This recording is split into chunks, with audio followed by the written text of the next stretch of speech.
Praise the Lord, सबको जय मसीह की। और क्या आप तैयार हैं? इसलिए क्या आप तैयार हैं कि राजाओं के राजा का स्वागत करने के लिए? क्या आप तैयार हैं? अपने पैरों पर खड़े हो जाए ताकि हम उस घोषणा को गाएं, उस घोषणा को बोले कि जो तब उस समय में यरूशलेम के लोगों ने राजा का स्वागत किया था। आज हम सब मिलकर अपने हाथों के साथ और टहनियों और डालियों के साथ हम राजाओं के राजा यीशु मसीह उसका स्वागत करेंगे। ठीक है? अब क्या आप तैयार हो? क्या आप तैयार हैं? होसाना होसाना होसाना होसाना।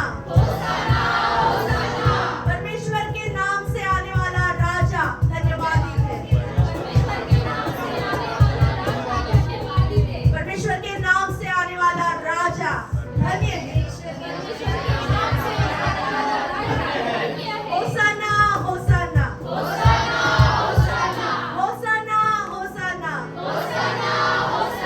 होसाना होसाना। हालेलुया। आप बैठ सकते हो।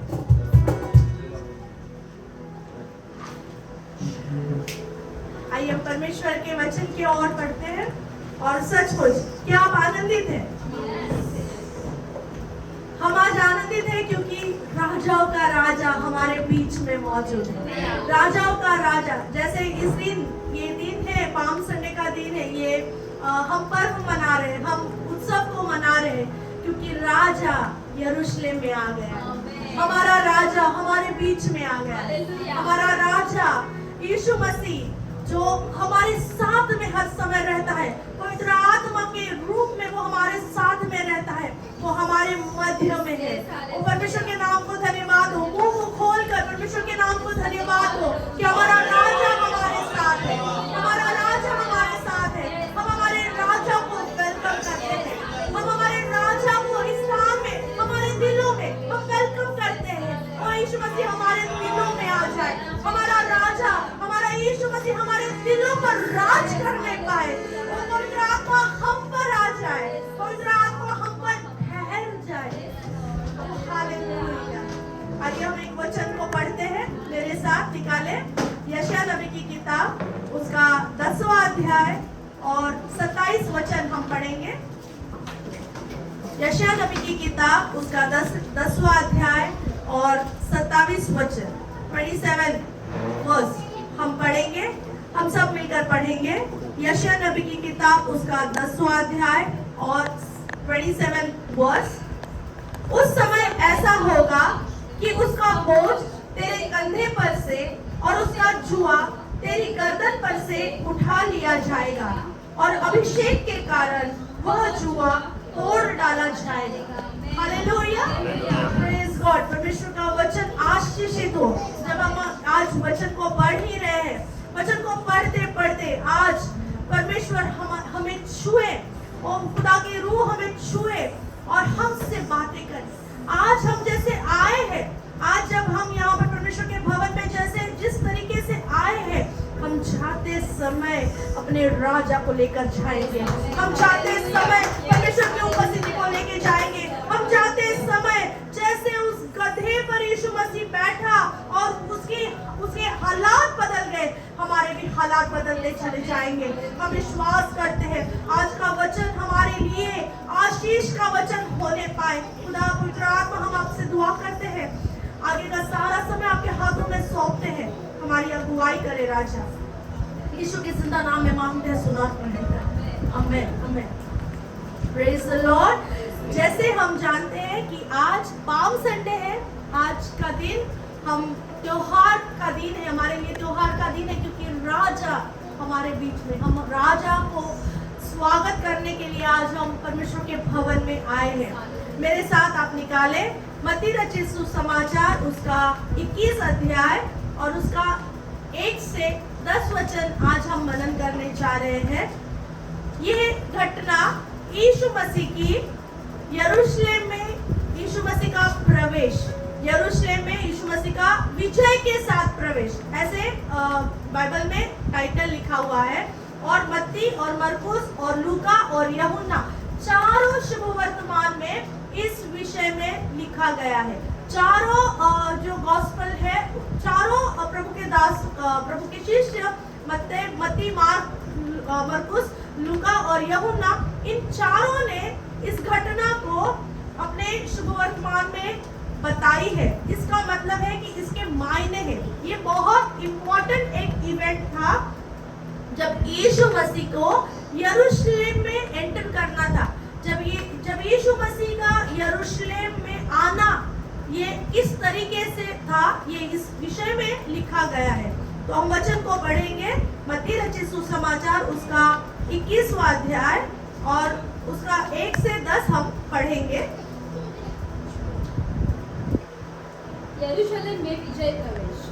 जब वे यरूशलेम के निकट पहुंचे और जैतून पहाड़ पर बेतफगे के पास आए, तो यीशु ने 2 चेलों को यह कहकर भेजा, सामने के गांव में जाओ। वहां पहुंचते ही एक कदही बंधी हुई और उसके साथ बच्चा तुम्हें मिलेगा। उन्हें खोलकर मेरे पास ले आओ। यदि तुम में से कोई कुछ कहे तो कहना कि प्रभु को इनका प्रयोजन है, तब वो तुरंत उन्हें भेज देगा।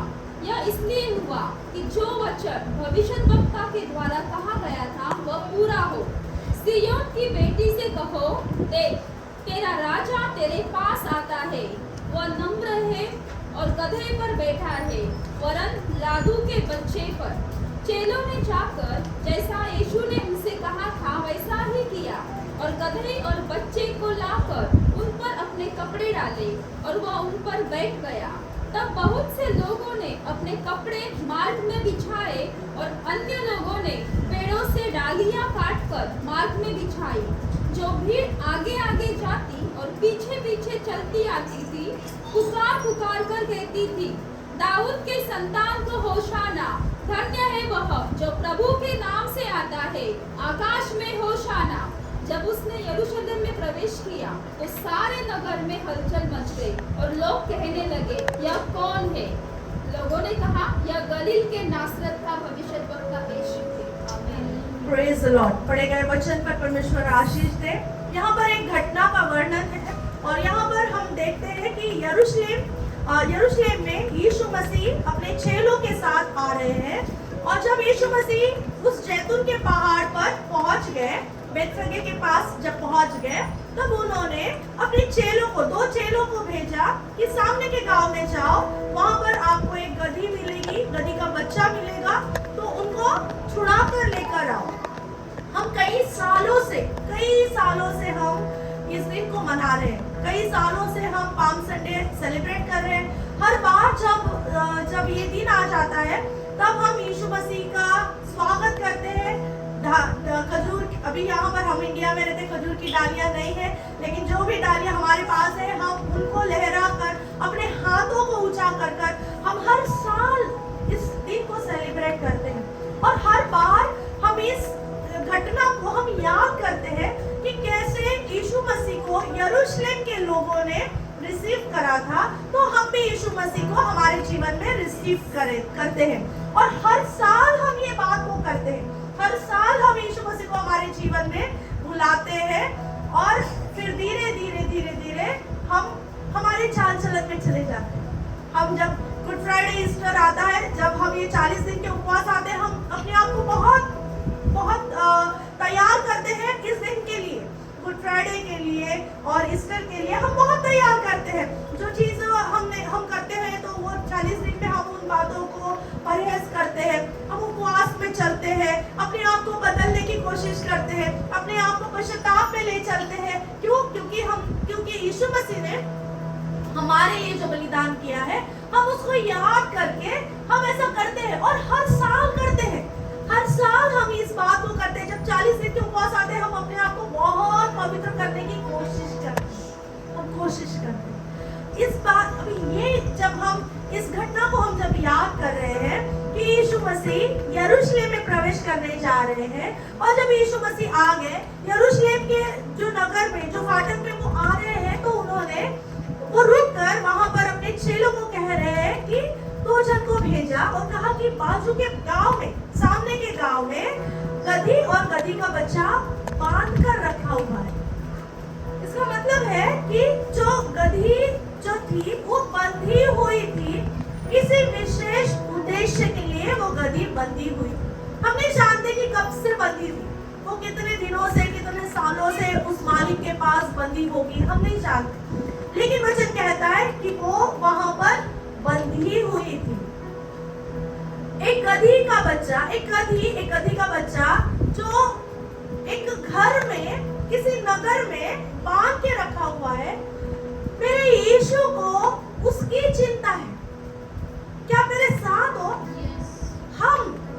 हम जो मनुष्य है, हम कई सारी चीजें करते हैं। कई बार हम परेशानी में होते हैं, कई बार हम टेंशन में आ जाते हैं, कई बार हम कहते हैं कि क्या खुदा तू है भी या नहीं, क्या तू मुझे देख रहा है कि नहीं, मैं इतनी परेशानी में जा रहा हूँ, मेरे संकट में जा रहा हूँ, मेरी अवस्था बदल नहीं रही, क्या तू है कि नहीं, क्या तू मुझे देखता भी है कि नहीं।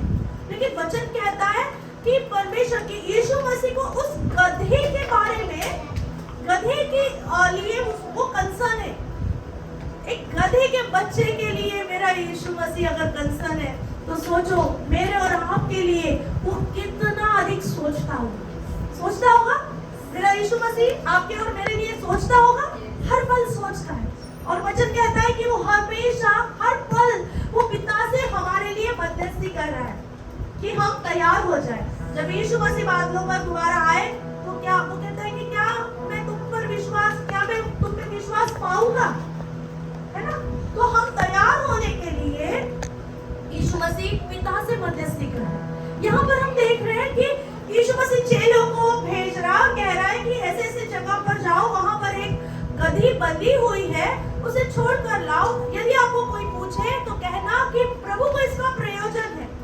हर एक व्यक्ति के जीवन में बुलाहट है। हम रोमों की कलीसिया में हमेशा से इस बात को बहुत ठोस तरीके से सिखाते, बताते हैं कि यहाँ पर आप लोग जो हो या हम जो कोई भी है, हम जब मसीह में आए, हम यीशु मसीह में जब हमने उद्धार को पाया, हमारे जीवन में एक बुलाहट है। सोचो एक गधी पर भी बुलाहट है। मैं जब इस वचन को पढ़ रही थी, हम जब रात में हम इस वचन को मनन कर रहे थे, मैं और पास्टर सारंग जब हम मनन कर रहे थे, ये बात से मैं बहुत आश्चर्यचकित हो गई कि गधी पर बुलाहट है।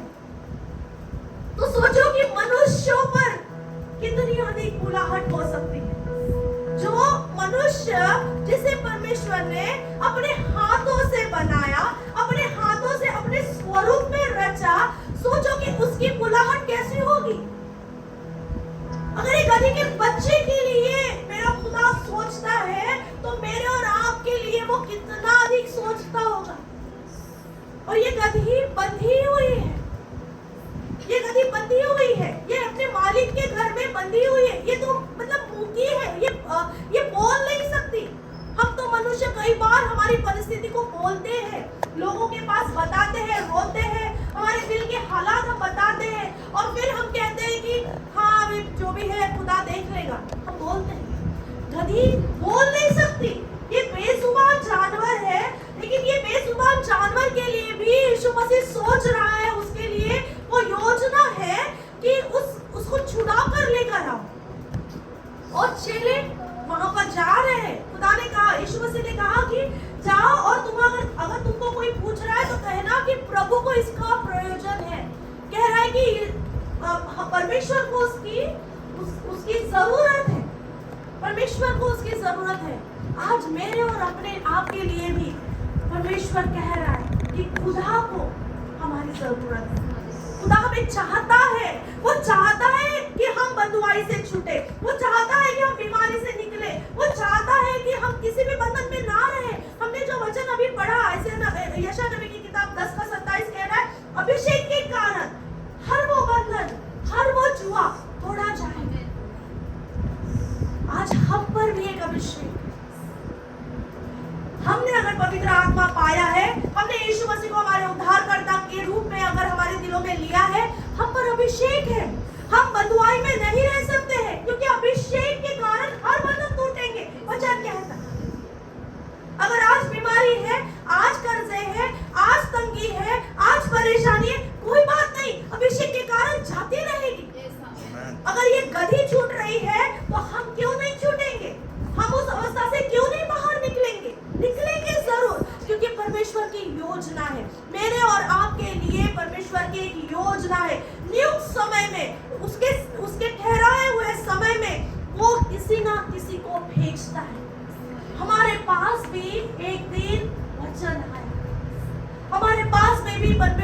वचन जब हमारे पास आया, हम छूट गए, हम उस बंधन से छूट गए, हम उस गलत रास्तों से हम छूट गए।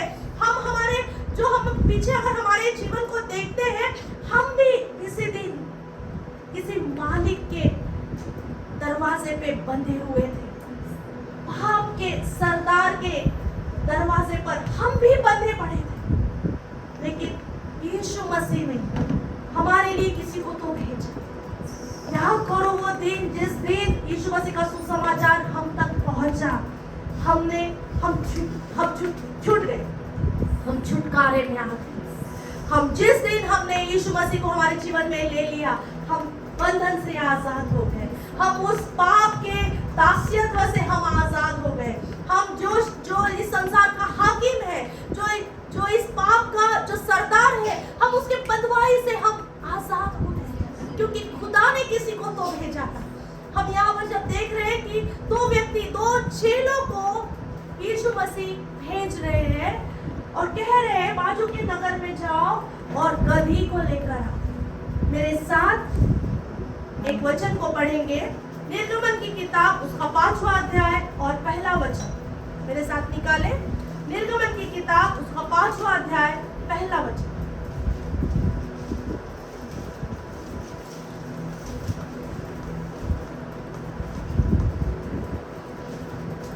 इसके पश्चात मूसा और हारून ने जाकर फिरौन से कहा, इस्राएल का परमेश्वर यहोवा यो कहता है, मेरी प्रजा के लोगों को जाने दे कि वे जंगल में मेरे लिए पर्व करें। हाँ, देखो यहाँ पर क्या हो रहा है, ये कहानियां हम सब जानते हैं। परमेश्वर ने मूसा को दर्शन दिया, मूसा को कहा, मैं तुझे चुनता हूँ कि तू मेरी प्रजा को मिस्र में से, बंधुआई में से आजाद करे। मूसा कहता है, मैं तो बोल नहीं सकता, मैं तो हकलाता हूँ। परमेश्वर ने मूसा को हारून दिया, हारून को साथ में लेकर जा, फिरौन के पास जा और फिरौन को जाकर बोलना कि मेरे प्रजा को जाने दो। क्या मेरे साथ हो? हम इसी कहानी के जो हम गधी के विषय में सीख रहे हैं, हम उसी कहानी में पुराने नियम में जा रहे हैं। और पुराने नियम में भी ऐसी ही बात थी कि परमेश्वर ने 2 लोगों को फिरौन के पास भेजा और बोला कि मेरे लोगों को जाने दो, ताकि वो मेरे लिए जंगल में पर्व मनाए। हमने अभी जो वचन को सुना कि प्रभु को इसकी प्रयोजन है। अगर तुमको कोई पूछ रहा है कि ये क्यों चाहिए, तो कहता है, यीशु मसीह ने कहा कि बोलना कि परमेश्वर को इसकी जरूरत है। जब यहाँ पर हम पुराने नियम में देखते हैं, मिस्र में इजरायली लोग बंधुआई में थे, बहुत ही हालात खराब थे, बंधुआई में चल रहे थे और उनका करहाना परमेश्वर ने सुना और इसलिए परमेश्वर ने मूसा को बुलाहट दी ताकि वो उन्हें बंधुआई से आजाद करे। और कहां से? बाजू से। यीशु मसीह ने चेलों को क्या कहा? सामने वाले गांव में जाना और गधी को छुड़ा कर लाना। यहाँ पर परमेश्वर मूसा को और हारून को फिरौन के पास भेज रहे और कह रहे हैं कि मेरे प्रजा को, जो इस्राएल की प्रजा है, बंधुआई में है, उन्हें आजाद करें। किस लिए आजाद करें? ताकि वो मेरे लिए जंगल में जाकर पर्व मनाए। क्या ये दोनों कहानी सेम लग रहे हैं? अगर परमेश्वर अपने लोगों के प्रति, इजराइल के बंधुआई के प्रति, परमेश्वर ने उनका करहाना सुना और उन्होंने मूसा और हारून को भेजा ताकि वो उनको वहां से आजाद कर सके, फिरौन की सेना से, फिरौन के दास्यत्व से वो आजाद कर सके। गधा किसको दिख रहा? गधा किसका दर्शन? एक बोझ उठाने वाला जानवर, एक नम्र जानवर कि जिस पर कितना भी बोझ डाला जाए वो सह लेता है। बाकी कोई भी जानवर उतने नम्र नहीं है। क्यों गधे के विषय में बोला गया है? क्योंकि गधा ऐसा जानवर है जो बोझ उठाता है, वो अपने मालिक के लिए बोझ उठाता है। ये इजरायली लोग भी जब फिरौन के राज्य में थे, इनके लिए ईंटें बनाने का काम था। फिरौन के राज्य में, मिस्र के देश में और कई सारे लोग थे। क्या वजह थी कि केवल इजरायली लोग ही बंधुआई में थे? आप कभी सोचते हैं इस बारे में? कई तो लोग होंगे, मिस्र में मिस्री लोग भी थे, लेकिन मिस्री लोग ये परिश्रम का काम नहीं कर रहे थे, ये ईंटें बनाने का काम वो नहीं कर रहे थे, वो कुछ और काम करते होंगे। लेकिन क्या वजह थी कि इजरायली लोग बंधुआई में आने की वजह से वो ईंटें बनाने का काम कर रहे हैं, और ईंटें बनाते बनाते जब फिरौन के सामने मूसा और हारून जब चले जाते हैं, फिरौन कहता है कि क्या तू लोगों को भड़काना चाहता है तो और इन पर प्रेशर लगाओ कि जो सामान लगता है, ईंटों का बनाने का सामान लगता है, वो भी तुमको नहीं दिया जाएगा, तुमको खुद से जाकर पुआल लेके आने पड़ेंगे, और फिर तुम वही काम करोगे जो तुम पहले करते थे, उतना ही मैन्युफैक्चर चाहिए। फिरौन ने उन पर और प्रेशर लगाया, और प्रेशर और परिश्रम। वचन कहता है कि इजरायली लोग परिश्रम कर रहे थे। गधा परिश्रम करता है, गधा बोझ उठाता है। इस वजह से यीशु मसीह ने गधे को चुना, क्योंकि वो बोझ उठा रहा था, वो परिश्रम ले रहा है। वचन क्या कहता है? हे बोझ से दबे लोगों, हे परिश्रम करने वाले लोगों, मेरे पास आओ, मैं तुम्हें विश्राम दूंगा।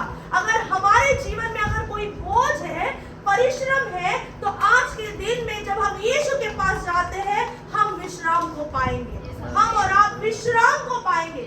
क्यों?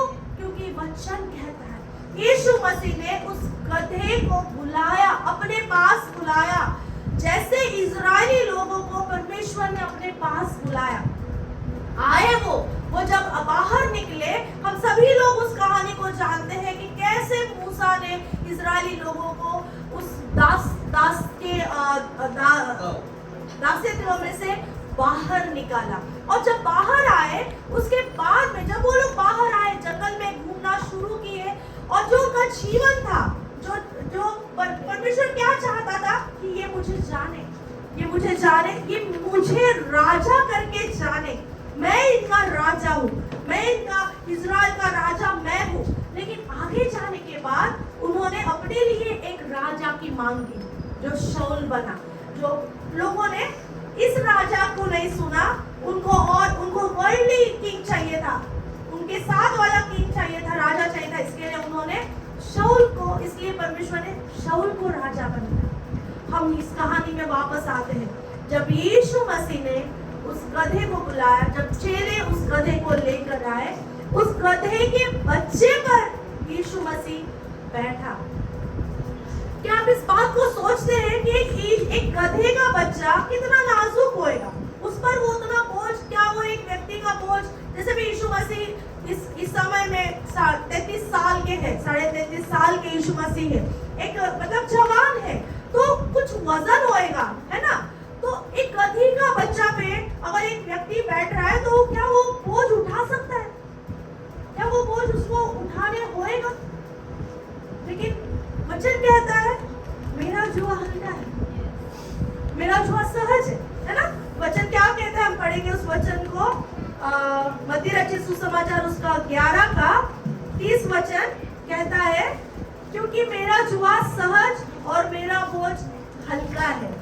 जब यीशु मसीह हमारे ऊपर बैठ जाते ना, जब यीशु मसीह इस गधे पर बैठ गए, हल्का महसूस हुआ गधे को। क्यों? उसने उसकी जिंदगी में इतने परिश्रम उठाए, इतने बोझ उठाए, अपने मालिक के लिए इतने बोझ उठाए, उसके बाद में जब सही मालिक, सही राजा जब उस पर बैठा, उसे हल्का महसूस हुआ, उसके सारे बोझ चले गए, क्योंकि उसके सारे बोझ यीशु ने ले लिए। यीशु मसीह का बोझ कहता है कि मेरा जुआ हल्का है और सहज है, तुम उठा पाओगे। अगर हमें आज यीशु मसीह को उठाना है, यीशु मसीह हम पर विराजमान हो रहा है, हम उस गधे के समान थे, हम भी बंधुआई में थे, हम भी पापों में पड़े हुए थे, हम भी हमारी बातों से, हमारी आदतों से, हमारे कई सारी चीजों में हम घिरे हुए थे। लेकिन यीशु मसीह ने हमारे लिए उद्धार का दिन नियुक्त किया, हमारे लिए छुटकारे का दिन नियुक्त किया, इसलिए हम उसके पास आने पाए। हमें किसी ने तो सुसमाचार सुनाया और हम बंधुआई से छूट गए, हमने यीशु को पा लिया। अब इस गधे के बच्चे पर यीशु मसीह जब बैठे हैं, तब सारे लोगों ने देखा, क्योंकि इजराइल के लोग, जो यरूशलेम के लोग थे, वो वचन को जानते थे, भविष्यवाणी को जानते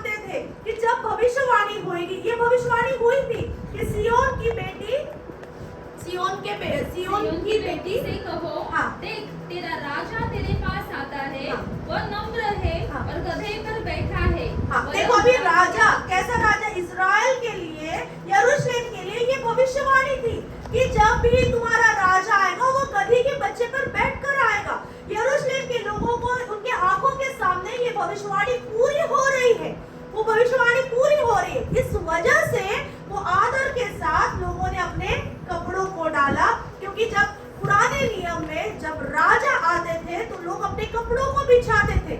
उस समय में वैसे प्रथा थी कि जब भी राजा को रिसीव करना होगा, जब भी राजा को आदर देना होगा, तो लोग अपने कपड़ों को बिछा देते थे और डालियों के साथ में उसका स्वागत होता था।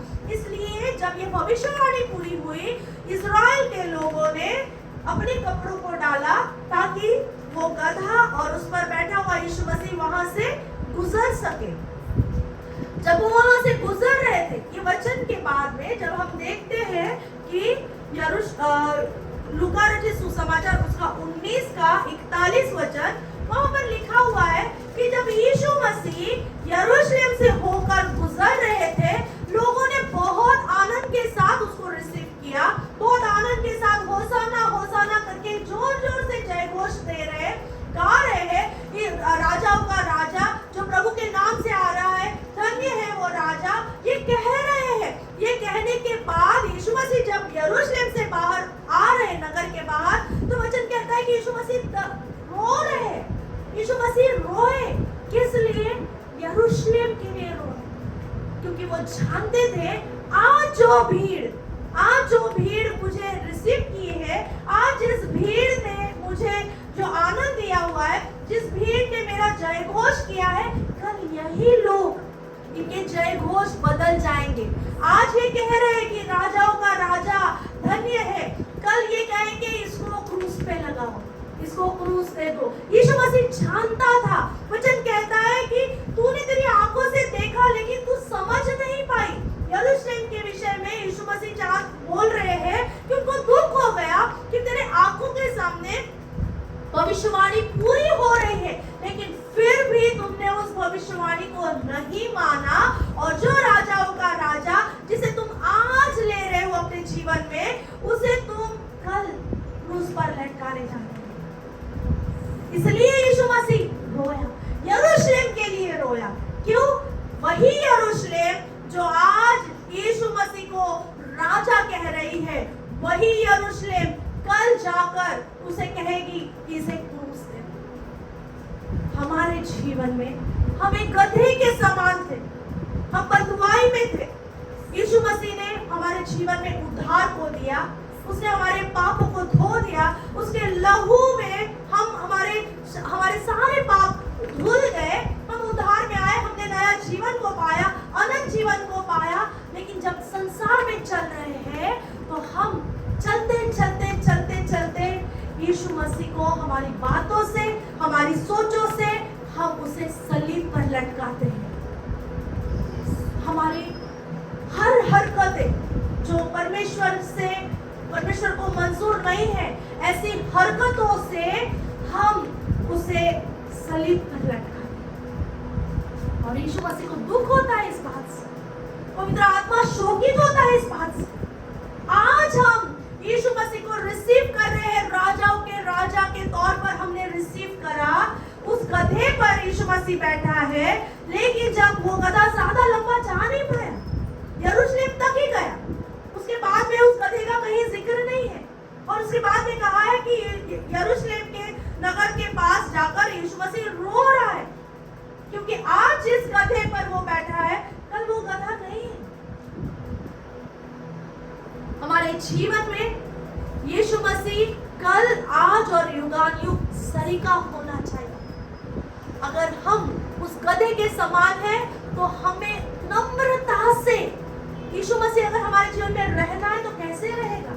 अगर हम अपने आप को नम्र करेंगे तो ही यीशु मसीह हमारे जीवन पे वो विराजमान हो सकता है। अगर कोई प्राणी, अगर घोड़ा है या ऊंट है या गधा है, उस पर हम कब बैठ सकते हैं? जब वो शांत है, जब वो लेने के, रिसीविंग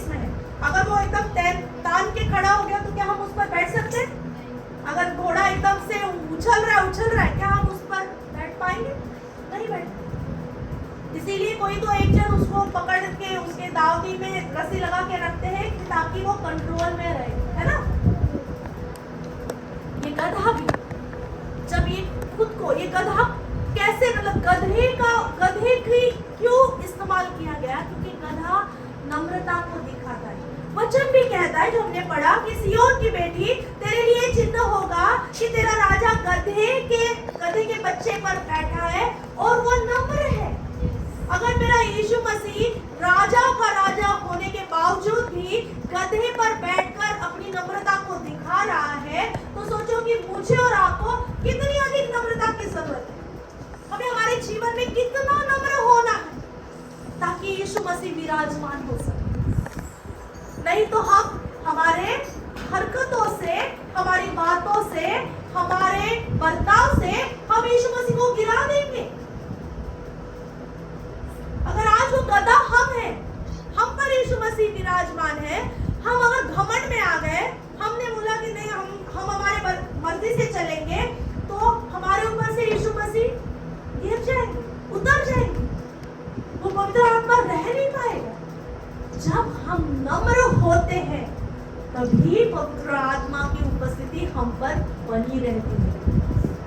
जब तक यीशु मसीह गधे पर बैठे थे तब तक गधे को वो प्रतिष्ठा थी जिसको कोई नहीं जानता था। वो तो उस कोने में, उस गांव में, बंधुआई में था। गधा बंधन में पड़ा हुआ था, बंधुआई में था, कोई नहीं जानता था।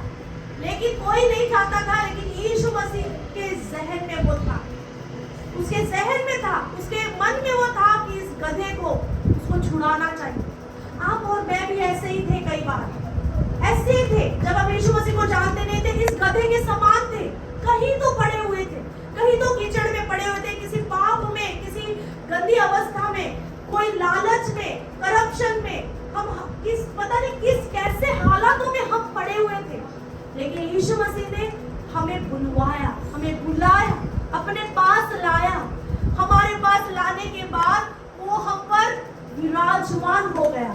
जिस दिन हमने यीशु मसीह को स्वीकारा हमारे जीवन में, वो हमारे जीवन में विराजमान हो गया। अब हमारा काम है उसे लेकर चले, उसे लेकर चले। जब हम यीशु मसीह को लेकर चलते हैं, जब यीशु मसीह हमारे जीवन में है, तो लोग कपड़े बिछाएंगे। मेरे और आपके लिए लोग कपड़े बिछाएंगे, मेरे और आपके लिए वो डालियां उठाई जाएंगी, लोग जय घोष करेंगे, लोग जानने पाएंगे इसमें कुछ बात है, इसमें कुछ बात है। गधे में बात नहीं है, गधे पे बैठने वाले में बात है। गधे के ऊपर जो बैठा है उसमें वो बात है कि उसकी वजह से गधे को भी प्रतिष्ठा। आज अगर मैं और आप अगर यीशु मसीह को बैठाएंगे अपने ऊपर, अगर यीशु मसीह को विराजमान करेंगे हमारे जीवन में, हमारे घरों में, हमारे कामकाजों में, हर उस जगह में, हर उस स्थान पर, जब हम यीशु मसीह को लेकर कैरी करेंगे, हमारी प्रतिष्ठा की जाएगी, हमारे लिए लोग जानेंगे। यहाँ पर आगे सवाल पूछा है कि कौन है, कौन है ये, कौन है ये जिसके लिए इतना सब कुछ लोग सारे जय घोष कर रहे हैं। यरूशलेम जानने पाया कि ये कोई भविष्यवक्ता है।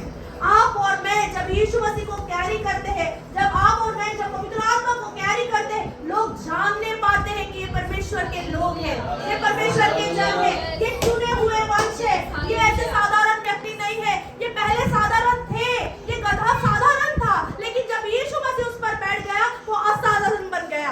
जैसे ही मेरा और आपका जीवन भी वैसा ही था। हम पहले साधारण थे, हम कुछ नहीं थे, हमारी कोई प्रतिष्ठा नहीं थी, लेकिन जब यीशु मसीह हमारे जीवन में आ गया, उसने हमारी प्रतिष्ठा को बढ़ाया, उसने हमारे जीवन को अच्छा किया, उसने हमारी जरूरतों को पूरा किया। जरूरी है कि हम उसे कैरी करें। इस गधे ने यीशु मसीह को अपने ऊपर बैठने दिया। क्या आज आप और मैं यीशु मसीह को अपने ऊपर क्या बैठने दो? क्या यीशु मसीह को अपने जीवन में विराजमान होने देंगे? अगर नहीं करते तो यीशु मसीह हमारे जीवन के द्वारा हम यीशु मसीह को सलीब पर चढ़ाते हैं। अगर हमारा चाल चलन अच्छा नहीं है, अगर हम पवित्रता का जीवन नहीं जीते, अगर हमारे हाथ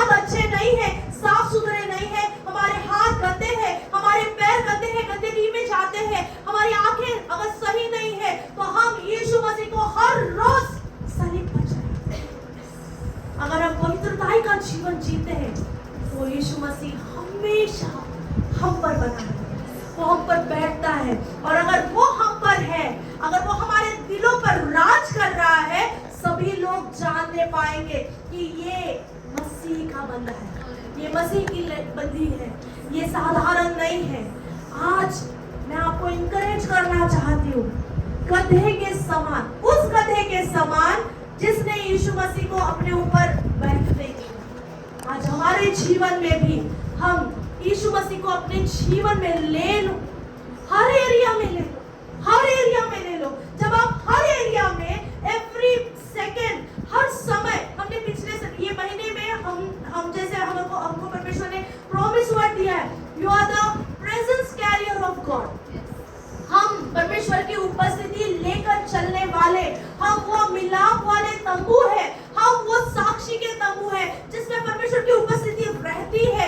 ये हम उस गधे के समान है जिस पर यीशु मसीह बैठा। क्या आज आप अल्लाह कर रहे हैं परमेश्वर को, यीशु मसीह को, पवित्र आत्मा को अपने जीवन में बैठने के लिए, रुकने के लिए, ठहरने के लिए? क्या आप अल्लाह कर अपने दिलों को खोलो? आज तक शायद साधारण जीवन जी रहे हो, कॉमन जीवन जी रहे हो, उस गधे को कोई नहीं जानता था। शायद आज तक आपको भी कोई नहीं जानते, कोई नहीं पहचानते। लाखों की भीड़ में, इतने लाखों के भीड़ में आप लोग शायद काम के जगह पर, हमारे परिवार में शायद कोई आपको नहीं जानता है, कोई बात नहीं। जिस दिन आप यीशु मसीह को कैरी करने लगोगे, लोग जानने पाएंगे, लोग आपको पहचानने लगेंगे, लोग एक्नॉलेज करने लगेंगे, क्योंकि अभिषेक छुप कर नहीं रहता। अभिषेक पहाड़ के ऊपर बसा हुए नगर के समान है। अगर आप में और मुझ में अभिषेक है, आप कभी भी भीड़ में छुपोगे नहीं, आप उधर से उभर के आओगे। आप 10 लोगों में भी खड़े हो तो भी आप अलग जाने जाओगे। किस लिए? क्योंकि अभिषेक है। हम गधे, हम में कोई कुवत नहीं है, हम में कोई अच्छाई नहीं है, कोई भलाई नहीं है, लेकिन जब अभिषेक हम पर टिकता है, हम असाधारण हो जाते हैं। हम वो हो जाते हैं जो परमेश्वर हमें देखता है, जैसे परमेश्वर हमें देखता है, हम वो हो जाते हैं। और लोग जब हमें देखते हैं, वो हमें उसी नजर से देखते हैं जैसे परमेश्वर हमें देखता है। आज इस गधे के समान अपने आप को नम्र करो। परमेश्वर का वचन कुरिन्थियों की किताब 1 कुरिन्थी 1:27 कहता है, परमेश्वर ने जगत के मूर्खों को चुना ताकि वो ज्ञान वालों को लजाए। उस जमाने में कई सारे, यरूशलेम में कई सारे शास्त्री फरीसी लोग थे, सदूकी फरीसी लोग थे, लेकिन वो जानते भी थे, वचन भी जानते थे, आंखों से देख भी रहे हैं कि प्रोफेसी फुलफिल हो रही है, फिर भी वो पूछ रहे हैं ये कौन है? वो रोज तोरा पढ़ते थे, मूसा का वचन पढ़ते थे, वो हर एक यशायाह नबी की किताब पढ़ते थे, लेकिन फिर भी वो उस प्रोफेसी को पूरा होते हुए देखने के बावजूद भी वो अंधे के जैसा रहे, वो जानने नहीं पाए। क्यों? क्योंकि ज्यादा ज्ञान था।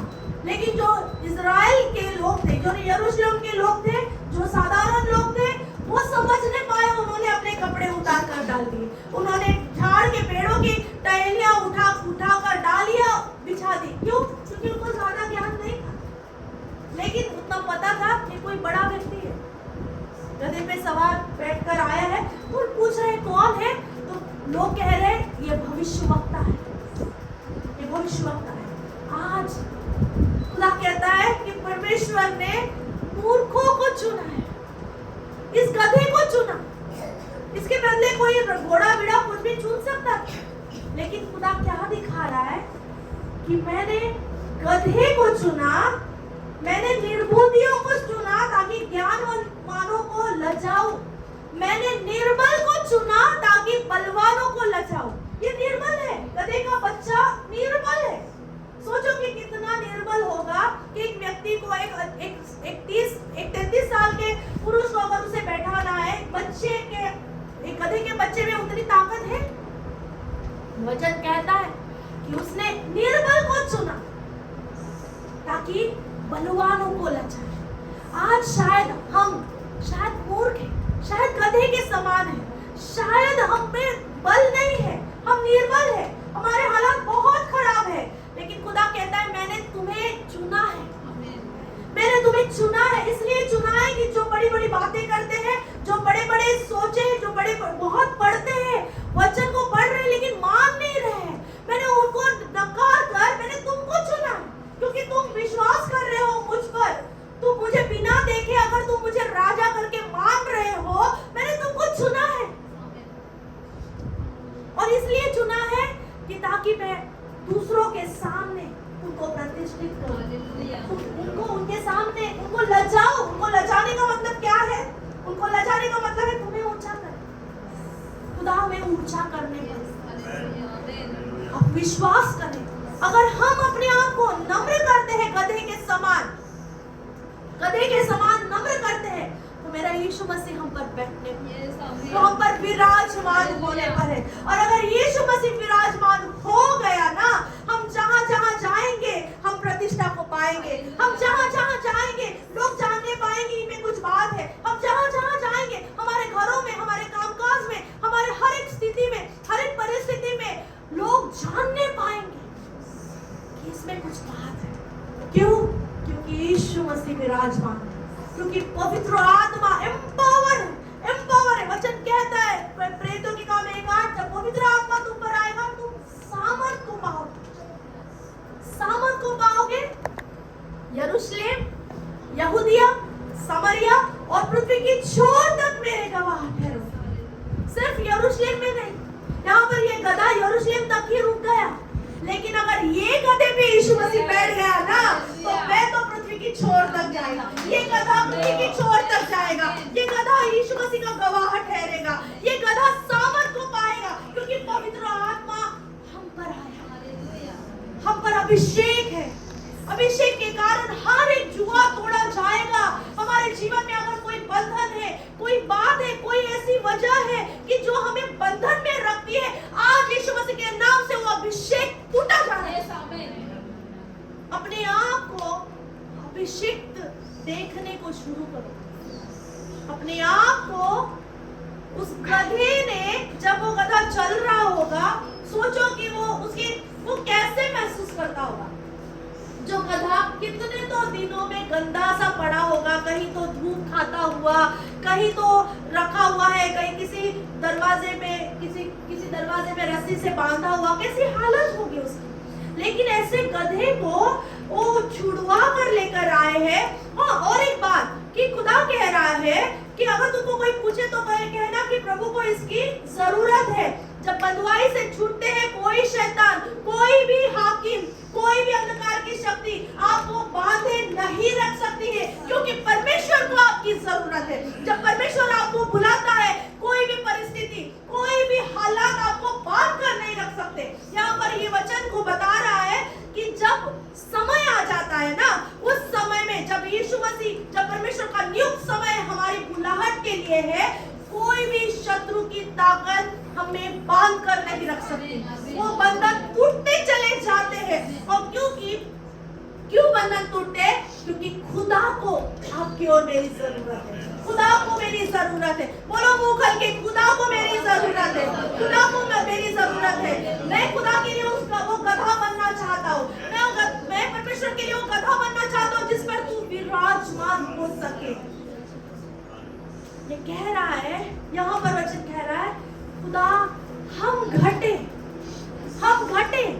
हम इतने नम्र हो जाए, कि हम में हमारा कुछ भी बाकी ना रहे। अगर कुछ दिखे, यीशु मसीह दिखे। अगर कुछ भी दिखे, हमारी बातों से यीशु मसीह दिखे, हमारी सोचों से यीशु मसीह दिखे। गधा नजर नहीं आ रहा है, लोग गधे को नहीं देख रहे हैं, लोग यीशु मसीह को देख रहे हैं। लोग उस गधे को, जो गधा चलते चलते जा रहा है, गधा सोच रहा है लोग मुझे देख रहे हैं, लेकिन लोग तो यीशु मसीह को देख रहे हैं। लोग यीशु मसीह की प्रतिष्ठा हो रही है, यीशु मसीह के लिए जय जयकार हो रहे हैं, लेकिन वो गधे पर बैठा। क्या आज आप अपने आप को दे रहे हैं कि खुदा आप पर विराजमान हो जाए? खुदा का सिंहासन आपके हृदय में बन जाए कि खुदा तू मेरे ऊपर बस जा, मेरे अंदर बस जा, कि जब अगर कभी लोग मुझे देखे तुझे देखे, अगर लोग मुझसे बातें करें तुझसे बातें करें, अगर लोग मुझसे हाथ मिलाए यीशु मसीह से हाथ मिलाए, अगर मैं वहां पर मौजूद हूँ, मैं नहीं तू मौजूद है, अगर कोई मुझे घर पर बुलाए तो खुदा यीशु मसीह तुझे घर पर बुलाए। क्या आप अपने आप को इस तरीके से ढलने के लिए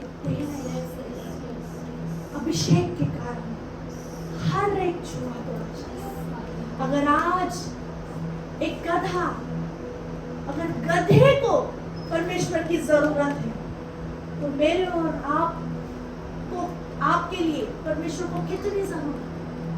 अपने आप को समर्पित करें, इसलिए समर्पित करें कि एक दिन आप और मैं गधा थे, कई सारे गधे बंधुआई में पड़े हुए, कई सारे ऐसे सोल, कई सारी आत्माएं अभी भी बंधुआई में है।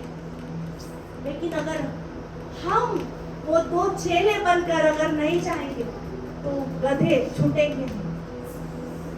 एक दिन हम गधा थे, अब हम गधे से निकलकर हम बंधुआई से छूट गए हैं।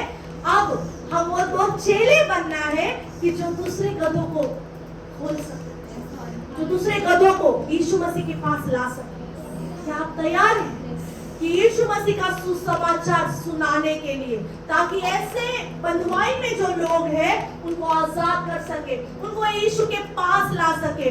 जैसे एक बार हमारी हालत थी, वैसे ही हालत में कई तो लोग पड़े हुए हैं, अंधकार में पड़े हुए हैं, पापों में पड़े हुए हैं, वो दुष्टात्मा के चक्कर में पड़े हुए हैं, और कई सारे करप्शन में पड़े हुए, कई सारे गधे जिनकी हालत इस गधे की जैसी है, बंधुआई में है। क्या आप और मैं वो दो चेलों के समान उनके पास जाएंगे और उनको सुसमाचार सुनाकर प्रभु को तुम्हारी जरूरत है, क्या छुड़ाकर यीशु के पास ला सकते हैं? हमारा काम है इस दिन में, अगर आज हम गधे हैं, आज हम हमारी अवस्था गधे जैसी है, तो आज यीशु मसीह को अपने जीवन में ले लीजिए, और यीशु मसीह को अपने जीवन में लेने के कारण परमेश्वर आपको रिहाई देगा। और यदि आप इस परिस्थिति से आगे चले गए हैं तो गधे के जैसा दूसरे लोग जो हैं, जो बंधुआई में पड़े हैं, उनको आजाद करने के लिए आज ही से सुसमाचार सुनाना शुरू करें। उनको यीशु मसीह के पास ले आए, उनको पास में ले आए, उन पर यीशु मसीह विराजमान होने के लिए उनको सिखाए, उनको ले आए, परमेश्वर के राज्य में ले आए। क्योंकि खुदा का वचन कहता है कि उसे किसी का भी वो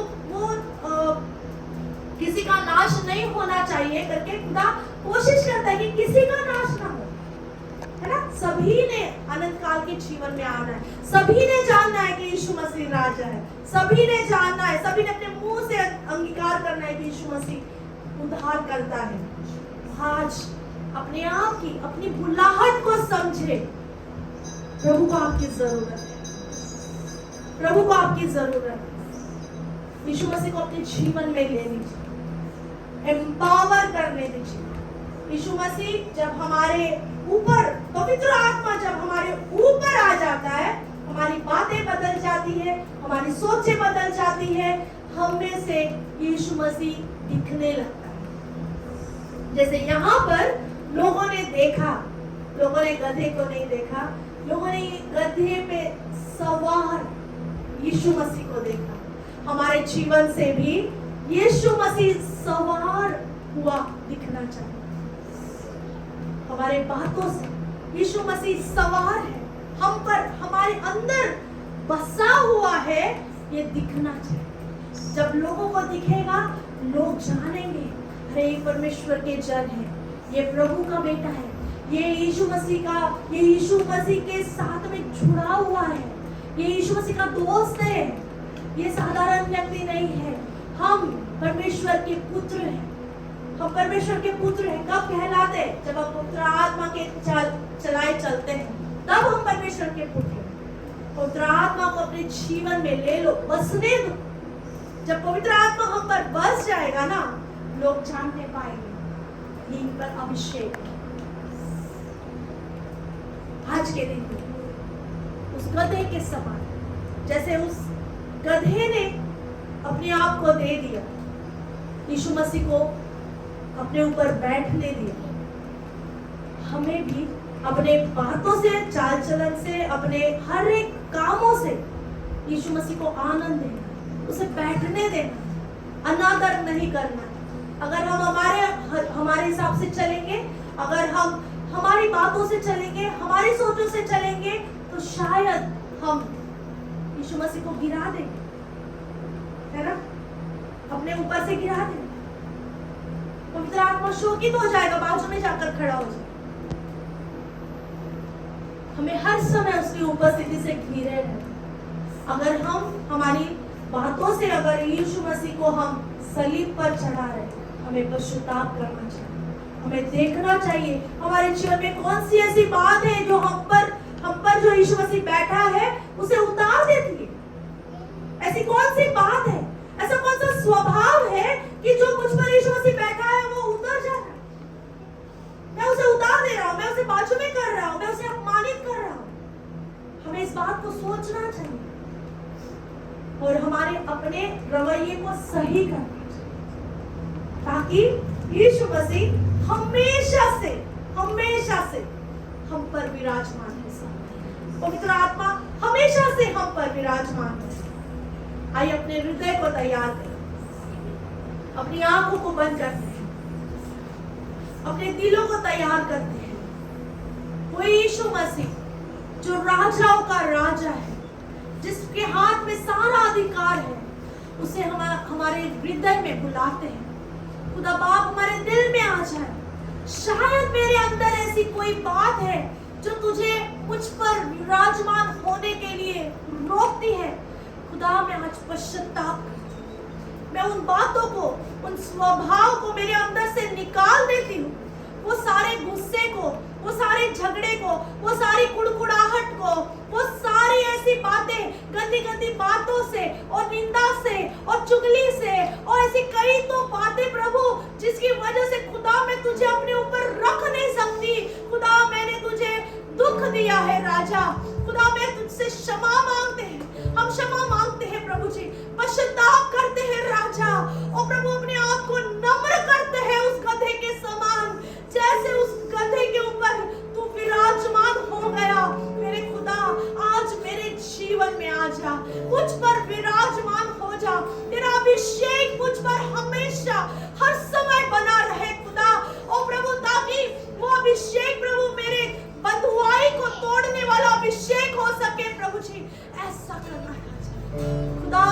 मेरी शर्म को प्रभु तू प्रतिष्ठा में बदलने जा रहा है, मैं धन्यवाद देती हूँ प्रभु। वो गधे की अवस्था, वो परिश्रम की अवस्था, वो बोझ की अवस्था जाकर मेरे ऊपर राजा बैठने वाला है, वो अवस्था पर बदलने जा रहे, इसलिए धन्यवाद राजा। खुदा बाप मेरी प्रतिष्ठा को बदल रहा है, तू बढ़ा रहा है, इसलिए धन्यवाद प्रभु। खुदा हम घटे और तू हम में बढ़े, तू विराजमान हो जाए राजा।